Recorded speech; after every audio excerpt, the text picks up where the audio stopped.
Welcome and thanks for listening to another show of The Health Zone. I'm Mícheál Ó Mathúna.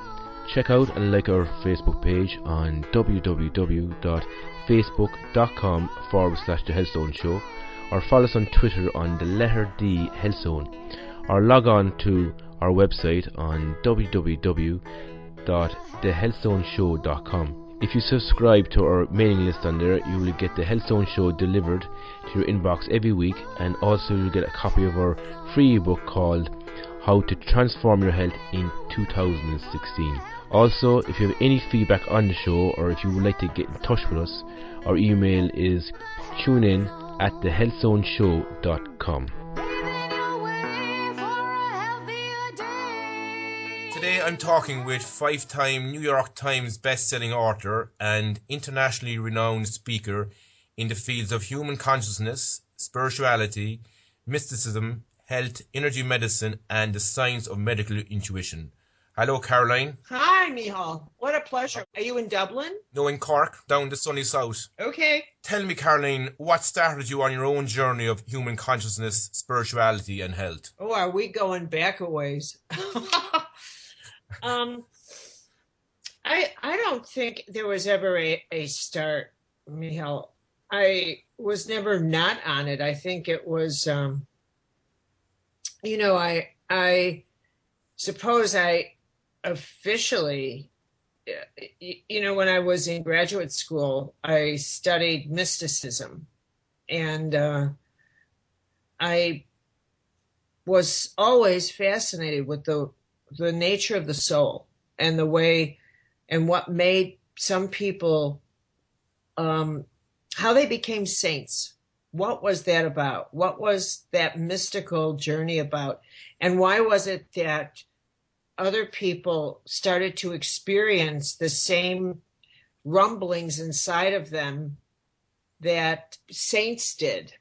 And yet they found themselves on a path of madness, whereas other people just ended up becoming healers. And I found that intriguing. Schizophrenia or sainthood or spiritual awakening. And then after that, I joined two friends who asked me to move to New Hampshire, and we started a publishing company. And that publishing company was all about spirituality and holistic health. But when I got there, within the first year, I realized that my intuition, I was always very intuitive, and I was always very perceptive, and that my perceptions, my intuitive nature, became very focused on sensing how people felt, how they were feeling, and why they didn't feel good. And it was not a major leap to sense why someone wasn't feeling good. And eventually that became more and more clear. And I could sense that someone was becoming ill as opposed to was ill. And then I met my colleague, Norman Shealy, who's at a conference and in 1983. And he is a neurosurgeon from Harvard University. And he was fascinated with people that he called medical intuitives. And he was actually medical clairvoyant at the time, but I said to him, I would never be called a psychic or clairvoyant so long as I lived. So we got together and he said, how good are you? And I said, I don't know. And actually, I don't care, because I did not anticipate the life I have, or ever working with people in the field of health, because I wanted to be a publisher, and more than a publisher, I wanted to write fiction. But as I discovered, I have a genius for something I have no interest in, and absolutely no talent for something I really wanted to do. So when we started to work together, he would call me with a patient in his office, and his office was located in the central part of the United States in a state called Missouri, which I'm sure nobody in Ireland has ever gone to. And I was located in a beautiful state near where you are familiar, in New England, a state of New Hampshire, which is getting a lot of press now because of the caucuses and the election. New Hampshire's very renowned for its leading vote in the political process here in the United States. And we're not going to talk about those lunatics. But I was able to sense illness in people at a distance. It was there that we discovered that I didn't need to be near anybody. What I needed was somebody's name and their permission and their age. Now, their age, not their birth date. I'm not an astrologer, but I did need their age. And this was like a GPS locator for me. And in the early days, I got impressions of that were very symbolic. Like I remember the first reading I did with Norm, I said, this man's esophagus feels like concrete to me. And he was developing throat cancer. After that, my readings eventually became more and more accurate anatomically as I became familiar with the human energy system and the human anatomy system. Norm and I eventually started to do as many as 6 to 8 readings a day for a period of 6 years. And I mean every day, except Christmas. And through the course of that, when I finally sat down to write a book called The Creation of Health, it was at that point that I organized the 75 illnesses that I put in that book and recognized that there were patterns that for example, that what made the pancreas ill? Why did people get pancreatic disorders, from diabetes to pancreatitis? That in fact, that the people that I did readings on, and by this time I'd done thousands, that there was a pattern to it, that the majority of them had issues of responsibility that dealt with responsibility, meaning that while every human being has an issue with responsibility, we all have to contend with being responsible for our lives, being responsible for occupation, survival issues, taking care of others. That when we suffer in the extreme when it comes to responsibility, when we think we are responsible for everybody and everything, that people absolutely can't get by without us, or we don't want any responsibility for our lives and we don't take any responsibility for our actions. And our whole life strategy is about abdicating responsibility. It becomes the focus of our life to abdicate responsibility, to not pay our bills, to figure out a way to get around everything. That becomes how we make our choices, how we slide by, getting other people to pay our bills, getting the system to pay our bills, that this actually becomes the focus of our life, our lifestyle. Those are the people whose pancreas and pancreatic system will be impacted the most. And every system in the body, the breasts, the blood, the ovaries, the prostate, the leukemia, everything seemed to have a particular spectrum of issues that it was most responsive to. And in addition to that, lifestyle, what we ate. And in addition to that, environmental. And in addition to that, it was also a person's willingness to cooperate with wanting to get better. A lot of people don't. There was also a factor of whether or not somebody was vengeful. Because a lot of people see their suffering as attached to somebody's responsible for my pain and I am not going to let it go because it's useful. It's actually useful. It's too much street currency for me to let go of this.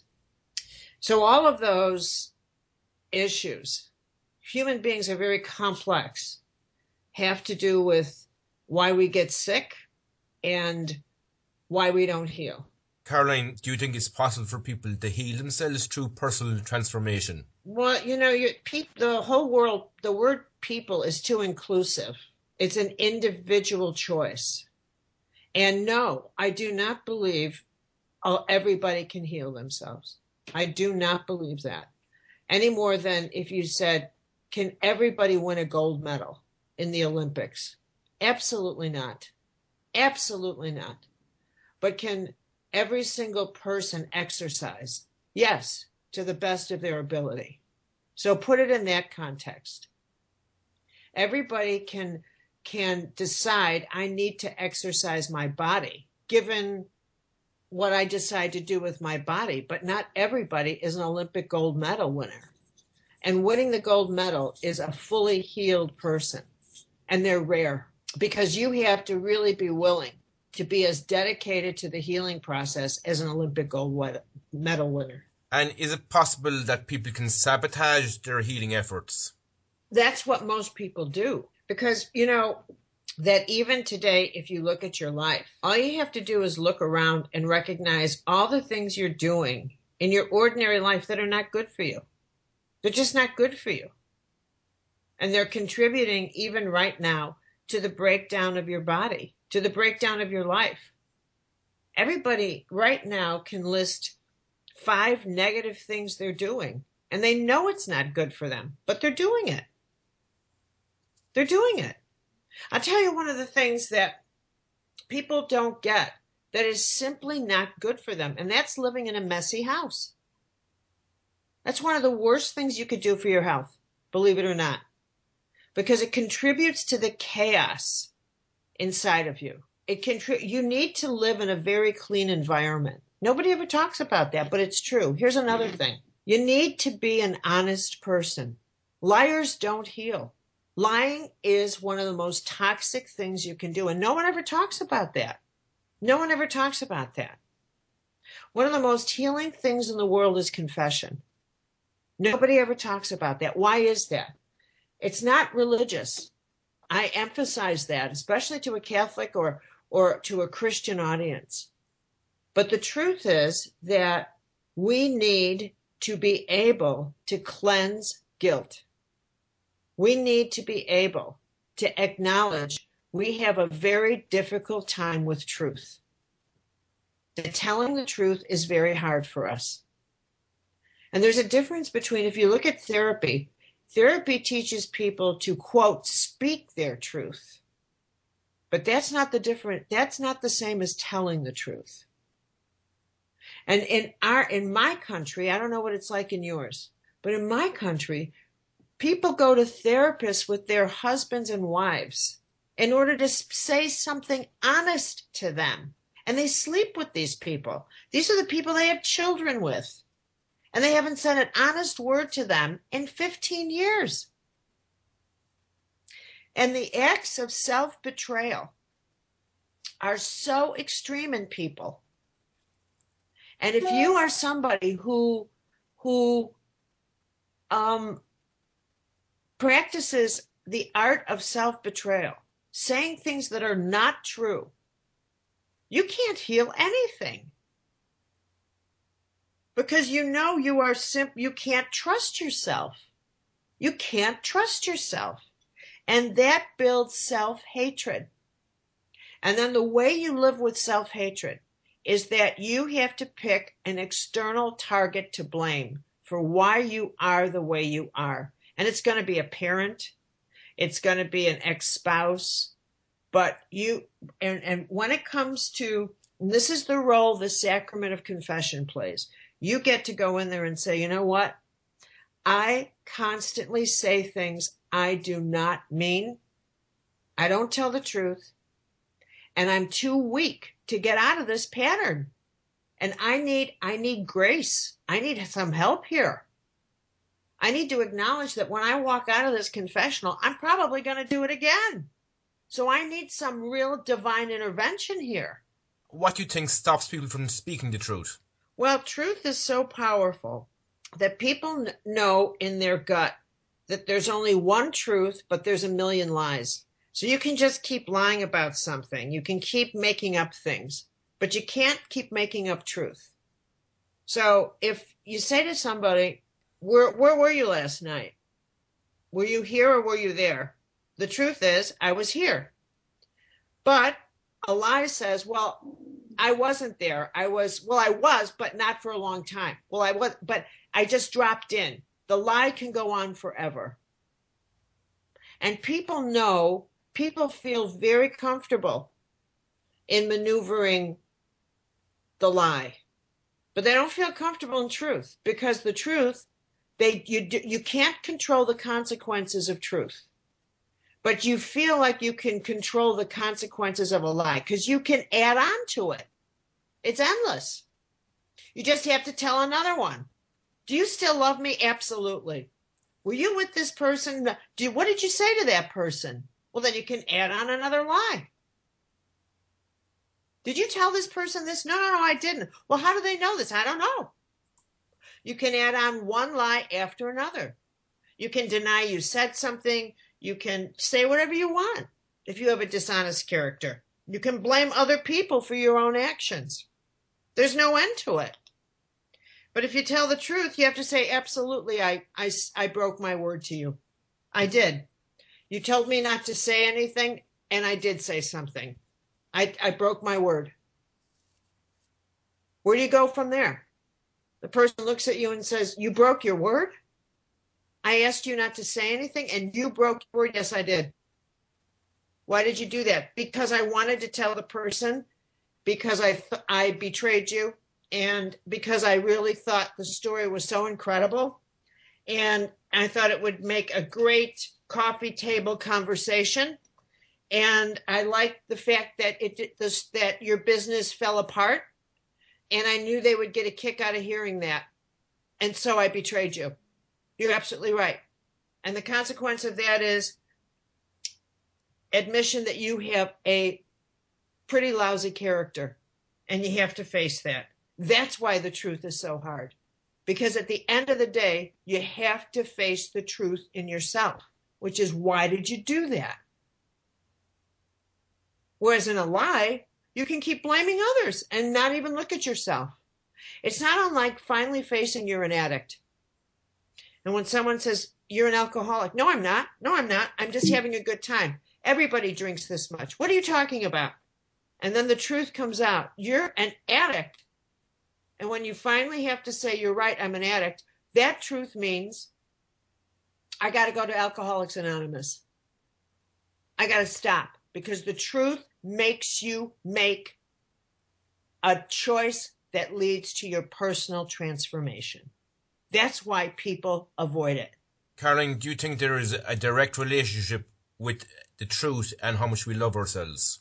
Absolutely. I think when you start making choices that put you in league with truth, that's when you discover self-esteem. That's when you discover self-respect. That's when you discover the real meaning of self-love. Do you think people who are medicated for like depression and bipolar, do you think they may have hidden spiritual gifts?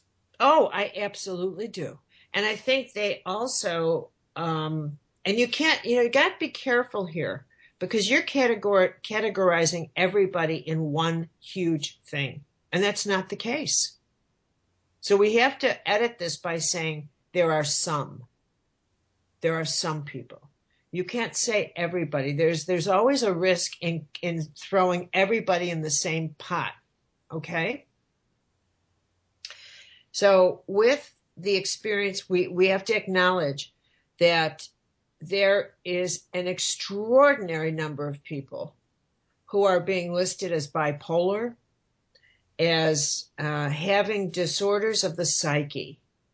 So what we have to do is look at that and say, what an interesting time we're living in, where we are obviously people of the psyche and the soul, that we've entered a new era of our own development as a species, in which sensitivities of the psyche, of the intuitive system, of our inner world have emerged and become to the forefront and become a critical part of our health and well-being, whereas that was not true before the nuclear age.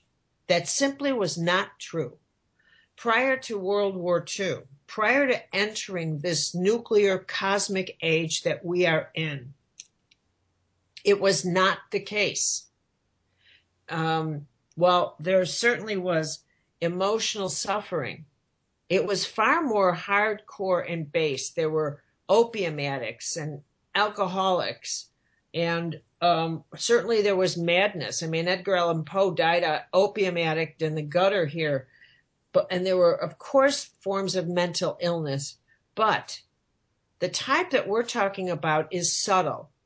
It's very subtle, intuitive, far more delicate types of sufferings is how I would put it. And in which, and I would put in there the categories of autism and learning disorders, attention disorders, a whole spectrum of depressions that the inability, sleep disorders, the inability to creative disorders. And I totally believe that part of the epidemic of energetic disorders, comes from the fact that our airwaves are overloaded with energetic content. We live in a technical era in which the invisible field is so replete with dark matter, is what a physicist would call it. We don't get that we are living and breathing invisible data constantly. And that, if you understand the way homeopathic remedies work, at the homeopathic level, we're like radio receivers that are constantly being fed energetic data nonstop. And if a person's the least ungrounded, that's going to be like subtle electrical charges just sparking off in their energy field, like psychic free radicals, nonstop, absolutely nonstop. And so that's number one. Number two is as we are no longer just five senses, we are a multi-sensory creature. And defining ourselves as just having sight and hearing and taste and smell and touch as our sensory system is absolutely primal. That's reptilian. We have emotional senses. We have spiritual senses. We have intellectual senses. We have survival senses. We have so many senses that we could fill a book on how many sensory systems we have. We have our intuitive senses, and even those have layer upon layer of those. And because we do not even recognize those, we have not even developed ways of discussing these, much less protecting ourselves, nurturing ourselves, developing as children, ways in which we, just like when you say you got to wear sunglasses because this sun is much too bright, so you have to protect your eyes. You have to make sure this substance doesn't get into your eyes. Don't listen to sound that loud because you'll blow your eardrums apart. We know how to protect our physical senses. Don't put this in your mouth. But because we so believe that the physical world is our reality, we have done nothing to study or develop what we need to do to manage our non-physical senses. All we are is subject to the consequence of not managing our physical senses, of not managing. And in many ways, this is how the medieval physicians began to learn how, well, if you don't, wash instruments, look what happens to legs. Oh my, they fester. And they didn't even get that the body has infection, a thing called infection, that there was a thing called germs, because they didn't get it. They didn't know that yet. They had no idea that you don't use the same needle on the same person. They were yet to find that out because they were so crude. They didn't have the sight or the laboratories or the medicine that would eventually discover this. And that's where we're at. We're still sawing off legs with hand saws, without clean bandages, without any kind of antiseptic, that's how crude we are when it comes to the human energy system. Is there a way to protect ourselves from this so-called negative energy? This is what we're learning. I mean, when we say, is there a way to protect ourselves? Yeah. I mean, I think that's such a huge, huge, huge question. And it can't be answered simply at all. It cannot. It absolutely cannot be answered simply, because the human energy system is multi-dimensional, and it includes the energy system. It includes your conscience. It includes your soul. It includes how it is you see your inner landscape. It includes the quality of choices you make every day. It includes how you understand the mystical laws. It includes the quality of choices you make. It includes a whole spectrum. It includes whether or not you live what you believe. So when I say protect, what am I going to tell you? Tell people to put a crystal on them? That's not going to do any good. Person has to live in concert with what the highest quality of beliefs that they have. And you have to start there. The role of prayer is important. The role of becoming very mindful of the quality of choices you make in life, and that you don't compromise your integrity. These things matter. These things matter because there is such a thing as cause and effect. There is such a thing as karma. You got to understand these things are not just a mental thing you talk about over coffee. If you understand that these are the laws of the universe, you have to live in concert with the laws. Don't break the laws. Don't break the laws of the energetic world. And when a person breaks those laws, is that what is called disease, Well, Caroline? When you break the laws, let me put it this way. When you break the laws, there are consequences. It's not just disease in the body. Not just stop limiting it to the body. That's a mistake people make. Your body includes the body of the whole of your life. Your whole life is your body. Your physical body is one part of your body. So the whole of your life is your body. So stop defining it by your physical body. That's an illusion. The whole of your life is your body. So the consequences are going to play out somewhere. What is in one is in the whole. What's in the micro is in the macro. So consequences will be in the micro and the macro. And the choices you make blend with the choices other people make. You don't control the universe. And you don't exist separate from the whole. So the choices you make with other people that engage with other people will blend together and create a third choice. So you got to be very mindful of the quality of choices you make and with whom, because it forms an alchemy. It forms an alchemy. So the body of your life is as real a physical body as the body that you are dwelling in. And when you set a consequence in motion, you don't know if that consequence is going to be met down the road. And sometimes people don't, and this is very interesting to me, sometimes what a person experiences is coming from A life yet to be lived. A life yet to be lived. People always look backwards. They always think it's their history that's impacting them. And sometimes it's not.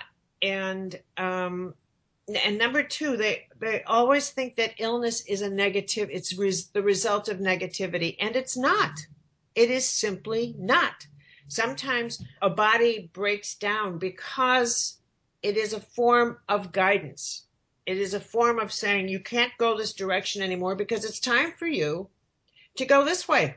And the body breaks down as a way of, like, going through the journey of being a caterpillar, and it's time to go through a gelatinous change so that you can become a butterfly. And I think that because a person sees themselves through the lens of if it's painful, it's bad. If it's pleasurable, it's good. If it hurts, I need an explanation. That's a very simplistic model.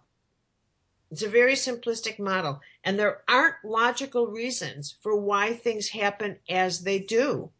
That, if you live within that framework, you're going to be very disappointed and frustrated. Life is not a logical journey. It's a mystical one. Caroline, you talk about choices. Is there such a thing as the right choice? I think I would say there are wise choices, and there are choices that lead to woe. Let me put it that way. There are choices that support your destiny, and there are choices that support your fate. And that's how I would put it. You're going to ask me, how do you know the difference? And so I'll beat you to it. It's not that difficult. We're wired to make the choices that support us. We're wired. We are wired to know what is right and what is wrong. We're wired. That's where conscience comes in. Not consciousness, but conscience. It's not a popular word. But that's where our conscience comes in. It tells us this is the right thing to do. And this is not the right thing to do. But this is the right thing to do. And you follow those impulses. You follow those impulses. And a lot of times people will say to me, but I just don't know what the right thing to do is. And that's when I say, well, then go to the most frightening thing. Because you don't want to listen to the right thing. Then go to the next, which is, what's the most frightening thing? What's the thing you don't want to do? Because that's the thing you should do. And Caroline, do you think that many people are in denial of their true magnificence? I don't think people understand what that means. What do you mean by that? What do you mean by that? It means realizing your full potential on this earth. That's what I mean. And for you, how would that be expressed? Expressed from my heart. Like you're not limited by your thoughts or your ego. It would mean that you're living completely from your heart. It's unlimited what you could create in your life from the point of view of humanity and for your own soul and spirit as well. Well, see, as a rule, people would think of their potential as manifested in an occupation. And that's where they're mistaken. And as soon as they do that, greed kicks in, and then fantasy kicks in, and they start imagining themselves as rich and famous. And then they don't go anywhere. They don't go anywhere. And that's not your highest potential. And it never will be. That's your fantasy. And that's not the highest human potential. It's as simple as that. And it never will be. The highest human potential is the capacity for a human being to do what they would not choose to do otherwise. To not give in to the fear of being humiliated, to be in the world but not of the world. The highest human potential is actually the capacity to let the soul take over the ego's journey. And that doesn't make any sense to anybody until they recognize that, have a sense that of what their tiny choices are, and decide these tiny choices are destructive. Like how much time they spend in anger, how much time they spend in fear, and decide, I can't make these choices anymore. They're the most destructive choices I've ever made. I cannot do this. I can't be controlled by my fear of being humiliated. I can't do this anymore. I can't do this. They have to stop hating the life they have.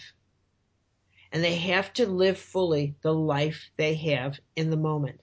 They can't look around and say, it's not enough. It's not enough. It's not enough. Their highest potential is looking at the potential their life has in every moment. If you become full in your day and say, but this street is very gray and my life is very bleak, then you on that day decide, you know what? I'm not going to see this that way.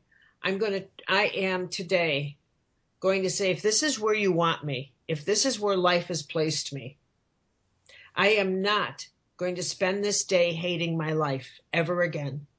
I will not do that. I will not curse my own life.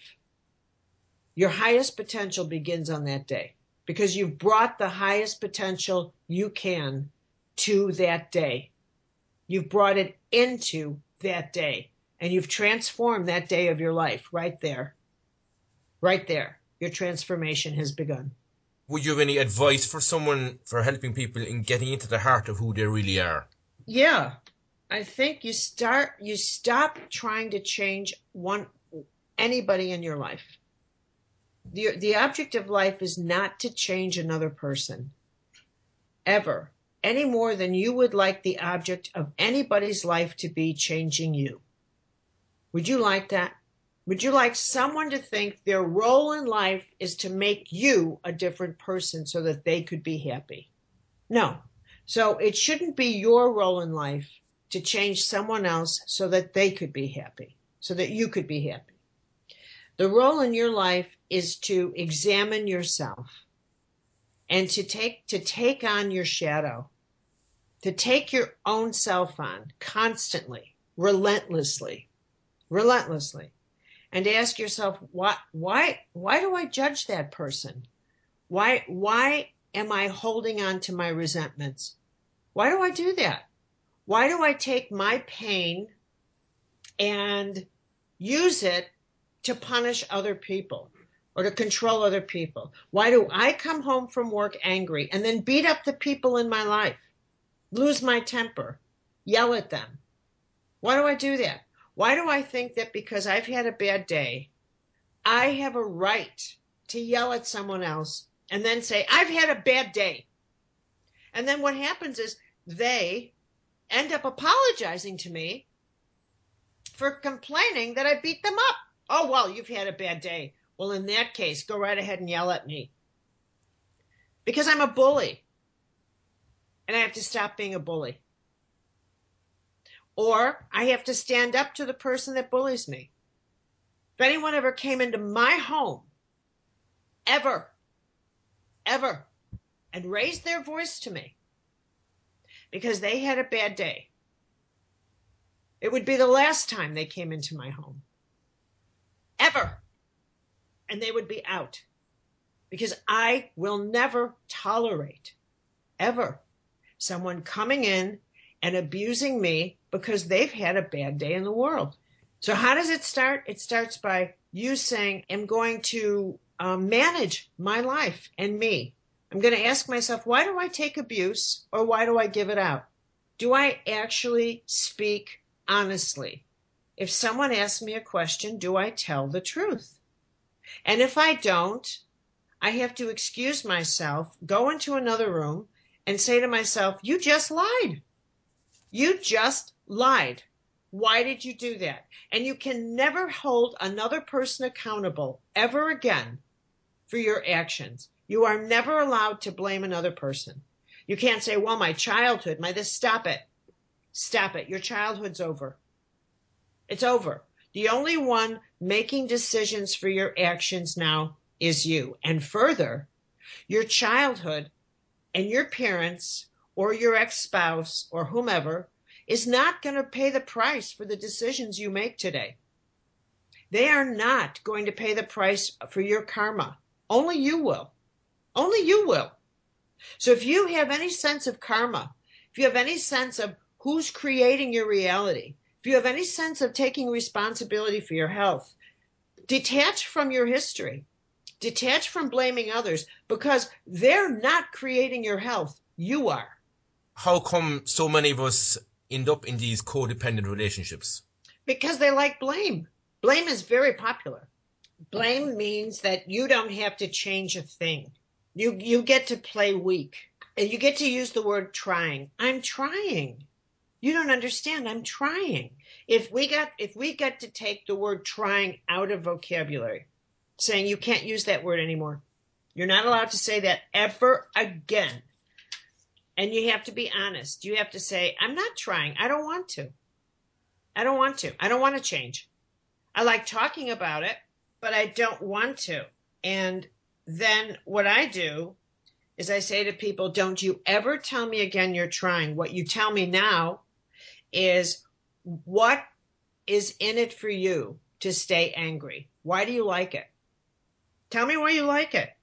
Tell me how you use your anger as a tool. How does it support you? What do you get out of it? Who are you punishing and how do you do it? And I talk to them in a different way. I bring out the abuser in them. Instead of being abused, I bring out the abuser.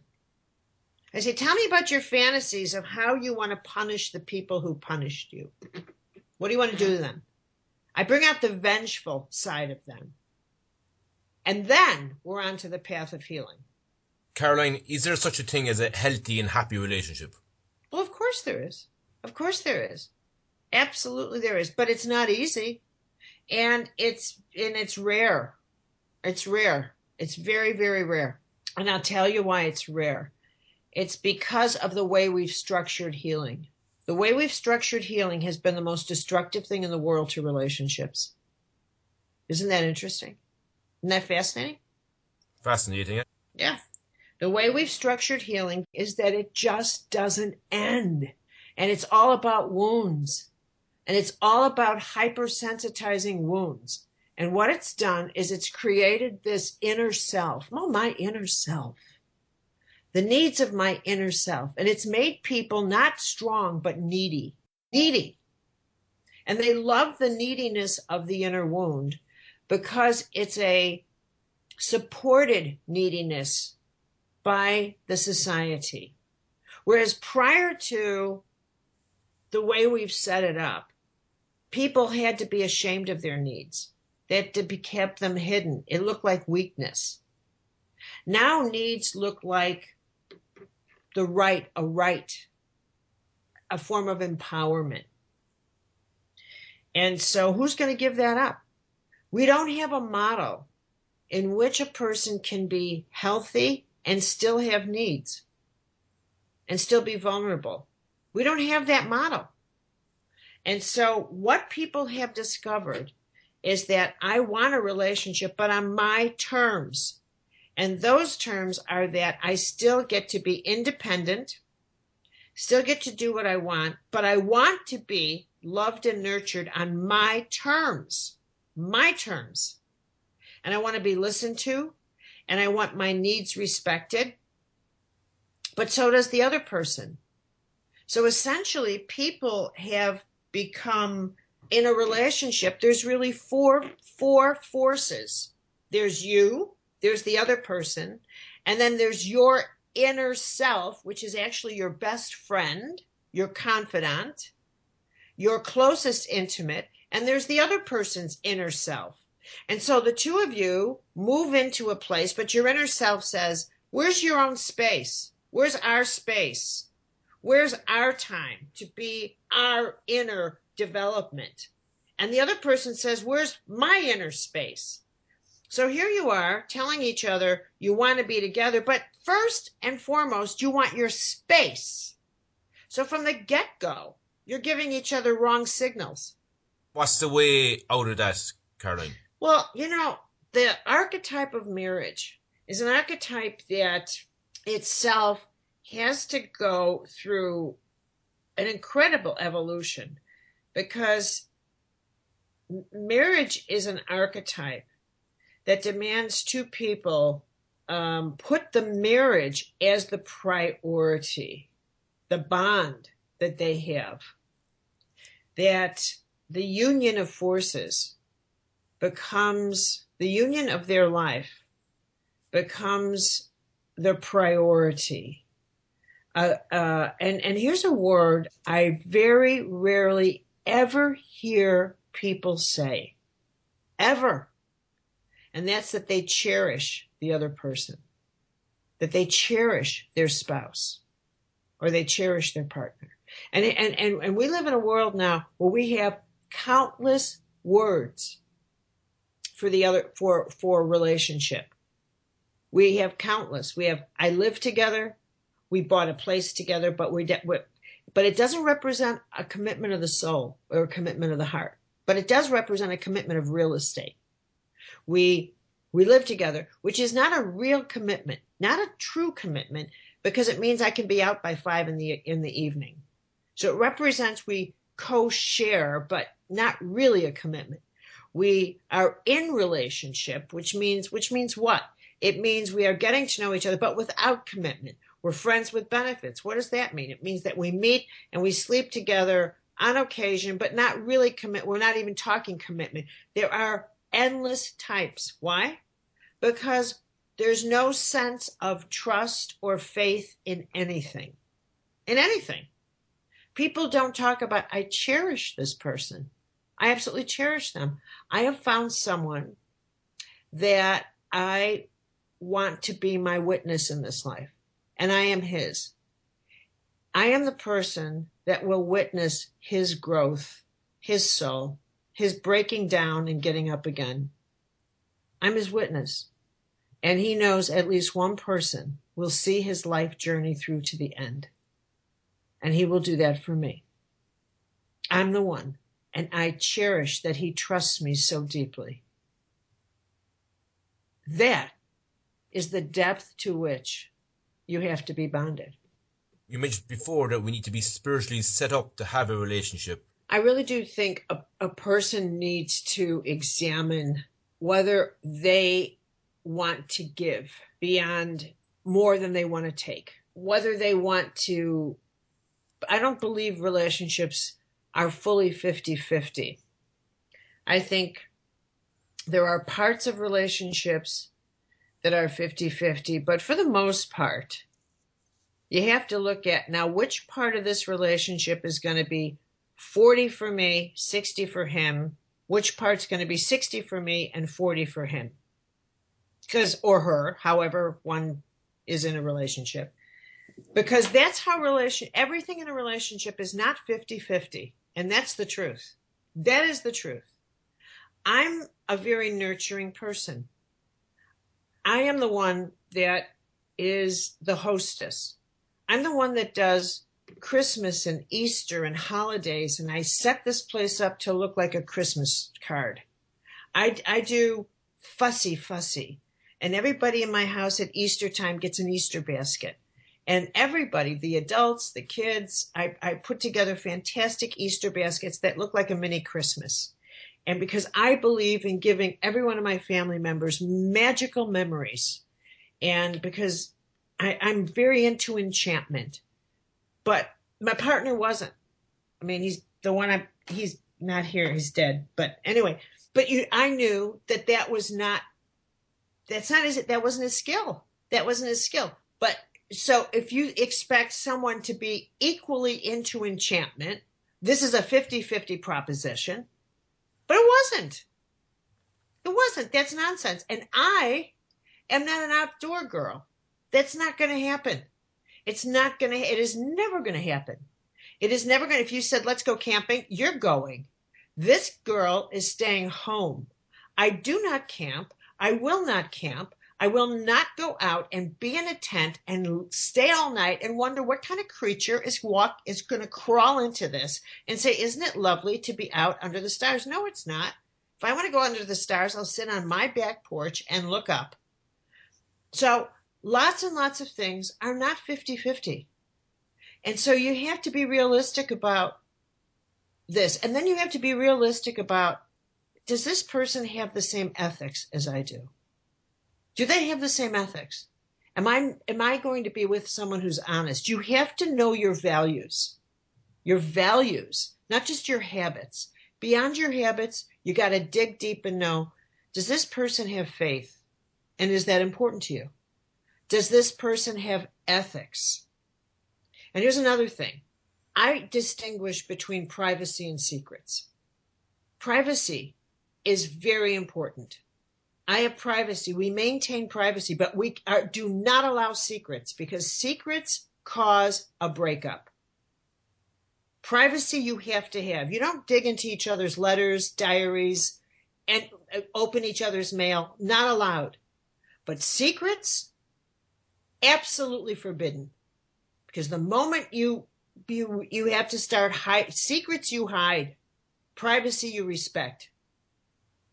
So you really have to get down deep into the blood tissue of the person you're going to be with and understand their values. What do you value? Do you value life? Do you value your parents? Do you value your children? Do you value family? What are your traditions? Don't think that these don't matter because they do. Would you take care of your family, your elders? Or do you just think it's not important? Because it is important to know this. These things you've got to know down to your cell tissue. And if you think bonding with someone is just about, oh, wow, there's so much fun. Fun? Are you kidding me? Life is hard work. How would you suggest, Caroline, for someone to meet someone that's compatible to them? Well, you know what I tell people is that, have you ever had to advertise for a best friend? Really, have you? Have you ever had to advertise for the people in your life you love the most? Absolutely not. Life provides them. Life provides them. And so what I've said to so many people, stop worrying about it and stop making that special person a fantasy. That's the worst thing you can do. It's like people make it look like they're looking for a unicorn. Stop it. You haven't consider it in the same way. Look at the people in your life you've loved. You didn't advertise for them. You didn't think, oh my God, how am I ever going to meet a friend? How am I ever going to meet my you never did. They came along. That's my dog, sorry. They came along organically. And in that same way, romantic relationships do come along. But if you're going to advertise, if you're going to go on those dating services, you've got to be, I think, a very grounded person, because there's a lot of crazy people out there. There's a lot of crazy people, and those dating services have provided a means for a lot of people to cheat on their spouses, and they have. So you got to be really, really, really careful. I guess I'm somewhat of a conservative in that department because I've listened to so many horror stories, as well as knowing that people have met people that way. So both are true. Both are true. And I would just, caution people to know their values. Know your values. Know what it is that's important to you, and to not rush in, and to say to make sure you say to somebody, I need your dark side on the table. I need to know. I need to know what your history is. And the older somebody is, the longer their history is. Don't forget that. Don't forget that. You can't afford to be with someone and then find out what they're like. I know you're in Dublin, in Ireland, in February. Yeah. Can you tell me a little bit about why you're here? Well, I'm going to do a wonderful workshop as usual with I do a workshop in Dublin, and I think you can talk about the details of it. Do you have the details? Last Saturday, Saturday of February, that's correct. I think it is. Yeah. That's right. I have, it's always one of my favorite things to do because I love coming over to, and now I know exactly what pub to go to, and it's charming. I absolutely love it. It's just, it's wonderful. So I hope, I really do hope people will come and join me. It's just, let me see. It's at the Talbot Hotel in Stillorgan, on Stillorgan Road. And I'm doing it on the mystical laws and healing.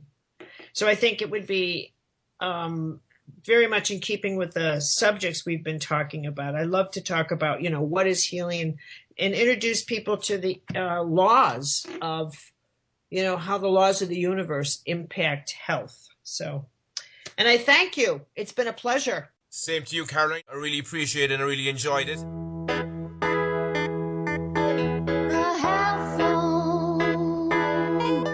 Well, thanks for listening to another show of The Health Zone. Tune in next week for more exciting and interesting topics and guests in the areas of spirituality, relationships, finance, creativity, health, career and much more. In the meantime, check out and like our Facebook page on www.facebook.com/The Health Zone Show, or follow us on Twitter on the letter D Health Zone, or log on to our website www.thehealthzoneshow.com. If you subscribe to our mailing list on there, you will get the Health Zone Show delivered to your inbox every week, and also you'll get a copy of our free book called How to Transform Your Health in 2016. Also, if you have any feedback on the show, or if you would like to get in touch with us, our email is tunein@thehealthzoneshow.com. Well, until next week, have a fantastic, healthy and happy week.